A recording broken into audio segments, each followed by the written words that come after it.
Peace, peace. This is your host, Selah-Shalom. And this is the Cosmon teachings in the words of Jehovah and his angel ambassadors from the Cosmon Bible, OAHSPE. And the topic of discussion today is, who is the God of Israel? Now, a couple people has been emailing me concerning the God of Israel. Now, if you're speaking from just a biblical standpoint, that's going to be somewhat confusion because the Bible doesn't explain the title and the ranks of angels. So when you see the term God, you think that's the ever-present creator. You think that's Yahweh. But God, or El, is not Yahweh. El is a title bestowed on a melech, an angel. And Lord God is a title bestowed on an angel, and Lord is a title bestowed on angels. Those are titles bestowed on angels. So when we say the God of Israel, that's an assigned angel over a specific people. It's not the creator, but an assigned angel out of the heavenly government to assist this particular people. Now, the Israelites populated themselves in Egypt. During the beginning of the Middle Kingdom is when the Hebrews came into Egypt. And the proof for this is on the wall of King-Hotep II, where it shows the Hyksos, Hyksos, Shepherd kings, or the Hebrews, coming in. And they spent over 400 years in Egypt. Basically, the whole Middle Kingdom is the time of the Hebrews in Egypt. So you could roughly say around 2000 BC to around 1550 BC at the time of the Hebrews. That's the length of the whole Middle Kingdom and the intermediate period too, all in one. Now, Amos the First is responsible for expelling the Hyksos, or the Shepherd kings, or the Hebrews, and that's in 1550. That's in 1546 BC. So that's the time that they left Egypt. So we're talking about the Middle Kingdom that the Israelites was in Egypt. Just giving you a time scale of the time period, since a lot of Hebrews don't give you a time period of when Moses was and when the Israelites was. And for me, my research brought me that Moses was Amenemhet IV. The last male ruler of the Middle Kingdom. And the last legitimate male ruler of the Middle Kingdom was Amenemhet III, which was Moses' stepfather. And Shobek Nephru was Moses' half-sister. And then after that Middle Kingdom collapsed, you had Amos expelling over 600,000 people out of Egypt. And then a new kingdom of Egypt began, basically the 18th dynasty.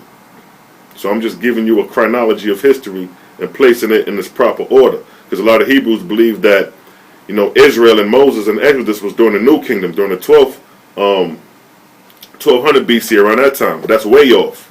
The Exodus already occurred at that time. And they was already living in the regions of Saudi Arabia, the travel that they went and leading into Canaan. You know what I'm saying? When you look at the route that they show.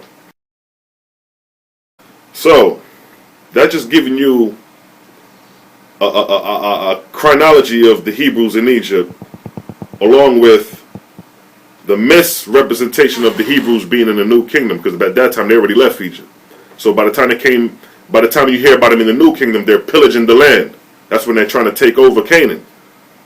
But from 1546 BC to 1200 BC, you have no written account of the Hebrews. But it's until around 1200 BC that you hear about them pillaging the land in the Amarna letters. That's when they was conquering the land of Egypt. That's when they fell under the inspiration of another deity. Now let's get into who is the God of Israel. Now, Moses was instructed to tell the Israelites that the name of the Creator was Ea, I am. Ea, Eoe, Eoah, Yahweh, Jehovah. And it was an angel that was assigned to reveal to Moses that name. So the angel is not the figurine we should be looking at, but the message that the angel was expressing, that the name of The creator is EOE. When the Israelites came out of Egypt, they was under the inspiration of the creator through a host of angels. And later on, the angels became substituted for the creator. And I'm going to show you. According to the OAHSPE, the Israelites upheld the peace policy of 400 years of non-resistance, where they had no contact with the world people, the kings and the rulers. They were like farmers. They lived in the countryside and they did their own thing. So close to 400 years they upheld what the OAHSPE calls the peace policy. That's why you have no written account after Amos about these people. Because how you going to have 600,000 people leave Egypt and then you have no written account of these people after that? Because they upheld the peace policy and they was following the oral law, oral tradition. Although you have the Leviticus law, which that comes out of Egypt too, because you could find a lot of the Leviticus precepts in Egypt. Even the Ark of the Covenant, you could find the fashion of it in Egypt. Moses was learned in the wisdom of the Egyptians. So that's nothing new. So now when the Israelites came out of Egypt, they was under the inspiration of Ea through his angels. And through his holy angels, they inspired the rabbis of the communities to maintain law and order. You know, they worship the Creator on the seventh. You know, somewhat what the scriptures say. Not all of it is accurate because they don't give you a correct breakdown of which deity is speaking at specific times, or when the Creator is even speaking. So now, coming from an OAHSPE's perspective, they upheld the Creator for a period of close to 400 years after leaving Egypt, or the name of Ea. Now, after 400 years, the Canaanite deity, Baal, got inspiration over the Israelites. And it was Baal who inspired the Israelites to start up the kingship of kings. They didn't want Jehovah no more. They wanted to be like the surrounding kingdoms. They wanted to be like the Egyptians, the Canaanites, the Assyrians, how they had their kinglyship going. So the Israelites started partaking into that around 1100-1200 BC is when you start seeing that occur. Now, God's book of OAHSPE, chapter 10, verse 6 through 11, it states, "The Israelites made a king, and by their behavior said, Rather man than Jehovah. Behold, we will have the Lord with us to fight our battles." Verse 7, "And Baal, god of the adulterers, heard and saw and gloried in the course. And he hastened to the scene with millions of his angel slaves to inspire the Israelites to glory in the Lord and God whom he assumed to be." Verse 9, "And millions of the Israelites fell beneath his power and became his spiritual slaves. The others still steadfast in the secret oral rites, remaining true to the secret name and person, Jehovah, in parentheses, Eoah." Verse 9, "The which Ashtoreth saw, and first time of all, after 2,000 years friendships to Baal, she became jealous and filled with vengeance and wrath." Verse 10, "She said, I see now how this treacherous God hath planned to beat me in the regions west of Helen and Europe. By the flesh of my thigh am I sworn, this thing shall not be. I will send 100 million warring angels down to Babylon and Tyre and Yidman and Luz, and inspire their mortal kings to make war on the westward cities and the strongholds of Baal. And as to impoverish Egypt, I will send hither mortal armies sufficient to destroy everything in the land thereof." Verse 11, "Yea, I will send my legions also among the Israelites, and inspire them that I, Ashtoreth, am the only true Lord and true God. I will divide them up as a broken bundle of straw and cast them into the four winds of the heavens." So Baal gained inspiration over the Israelites 400 years after leaving Egypt. So when the Israelites established themselves in Canaan, they was under the inspiration of Baal. That's what caused the split, because you had those who were worshippers still of the Great Spirit, Eoe, following the peace policy and the oral tradition, while you had others who started worshiping the Creator in the image of a man and a God as an Elohim. And then this God becomes has jealousy tendencies. He's angry. You know, he has to look for you. You know what I'm saying? the Israelites started worshiping that ideology as the creator. And while you still had those who were steadfast to the ideology of the creator being the ever-present.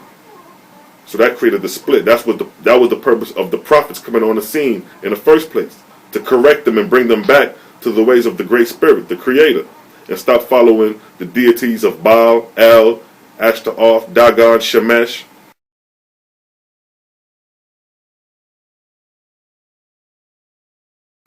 Those became the gods of Israel 400 years after the Israelites left Egypt. In the Bible it tells you the Israelites left Egypt, and 40 years after they go on a war in Canaan. Now there's no proof of that. Because when the Israelites left Egypt in 1546 BC, under Amos, you don't have no account of attacks in Canaan in 1400 BC, in 1300 BC. You don't have those accounts.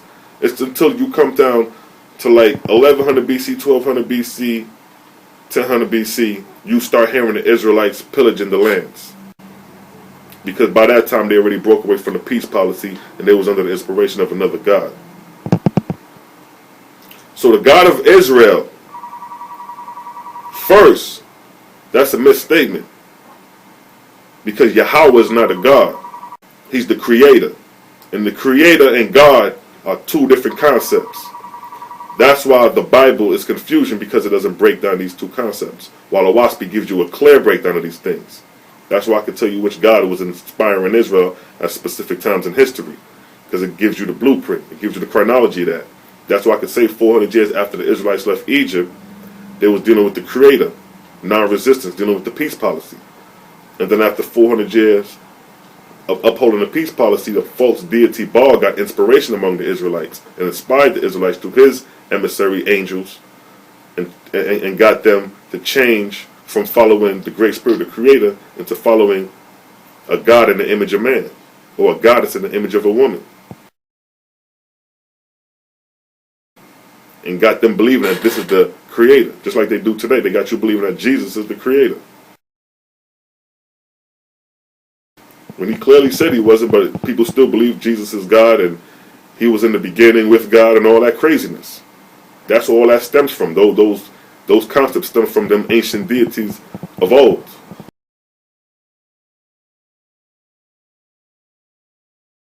So from 1100 BC, Israel was under the inspiration of Baal, Dagon, Ashtoreth, Shemesh. It was the goddess Ashtoreth who brought the Assyrian and Babylonian captivity to Israel. That's who inspired that captivity. It was the goddess Ashtoreth. Verse 11. Yeah, I will send my legions also among the Israelites, and inspire them that I, Ashtoreth, am the only true Lord and true God. I will divide them up as a broken bundle of straw and cast them into the four winds of the heavens. And the reason she inspired that captivity, because she was in disagreement with Baal. They was warring against each other.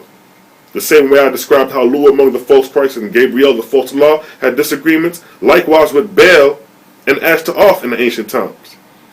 Because Baal's heavenly kingdom and his locality on earth was Canaan.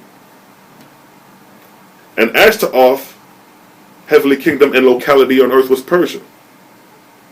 So when the Persians invaded Jerusalem, ransacked, and took the Hebrews into captivity, that decree came from Ashtoreth. But the Hebrews will tell you that came from Yahweh because he was displeased with the Israelites. That's nonsense. Yahweh was never displeased. Yahweh is the ever-present, never changes. He doesn't get angry. He's seen cycles like this numerous times in creation. He has no reason to get angry. But the deities can get angry all day because the deities are no more than what we will become after we die. And we still maintain our personality in spirit. So these gods ain't no more than what a president is over a country. He's still a person. He's still subjected to pain. He's still subjected to angry, jealousy, hate. That's why the gods was born and the wars played out on earth through us. Because we like chess pieces. Because we could be inspired by the spirits or by the angels. And God is a title on an angel. So now, when the Israelites went into captivity under the Babylonians, they was under the inspiration of Ashtoreth now. because they're in Ashtoreth's domain. And what did they learn when they went into in Babylon and Assyria? What did they bring out when they went to go reestablish the second temple? They brought out the Tanakh, and they brought the false stories of creation. The Sumerian stories of creation is when the Bible came in to the text, when they came back from the captivities. 450 BC is the date for the Tanakh. So I'm showing you just how Israel, the God of Israel, was different gods at different times. The inspiration of the Tanakh came from looeamong, the false Christ. But that was before he styled himself Christ. Looeamong inspired Ezra to compile the Tanakh. As stated in the book of Esther, chapter 41, verse 28 through 33, where it states, verse 28. So looeamong falsely assumed to be God, the Lord of heaven and earth. Verse 29. He said to Thoth, alias Gabriel, go tell mortals, I am the same who wrought wonders for the Israelites. And forsooth, the Israelites will fight for me. Verse 30. Thoth, alias Gabriel, did this. And furthermore, looeamong inspired one, Ezra, to gather all the records he could to be proof of his labor for the Israelites. The Tanakh was inspired by looeamong. So the God of Israel in the Tanakh is looeamong now. That inspiration came from him. That's the Old Testament. Now the New Testament was inspired by looeamong again. So you have the Old, the Tanakh, and the New Testament inspired by the same deity. So now, who is the God of Israel? First it was Yahweh, the Creator, who they was under the inspiration of. Once they broke the inspiration of Yahweh, they were under the inspiration of a god now, a false deity named Baal. After Baal, Ashtoreth. After Ashtoreth, you have looeamong. And looeamong is the angel today that most of the Hebrew Israelites are under the inspiration of.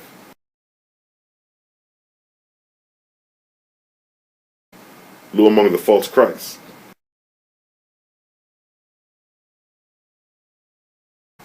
And I ran through the videos in the Trinity series and showed how looeamong established these things. So Israel needs to return to the Creator, the ever-present, the Great Spirit, EOE, Yahweh, Jehovah, whatever name you prefer. I don't get caught up in the name things, because it's deeper than the name.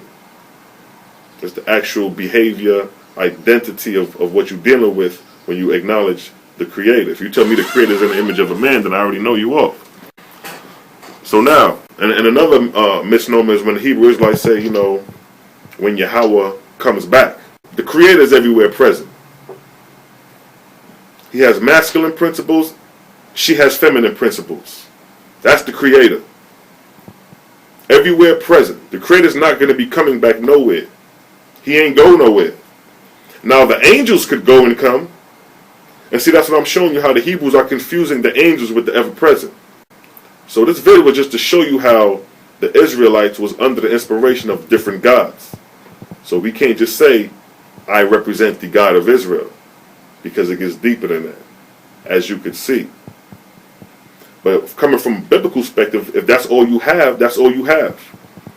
When you start branching out and getting other knowledge and expanding and increasing, you got to start shaping things a little differently. You can't hold on to old things when you got new things coming in front of you that's, kind of showing and proving and contradicting old things. So with that, I'd like to say peace and blessings and catch you on the next documentary. Shalom.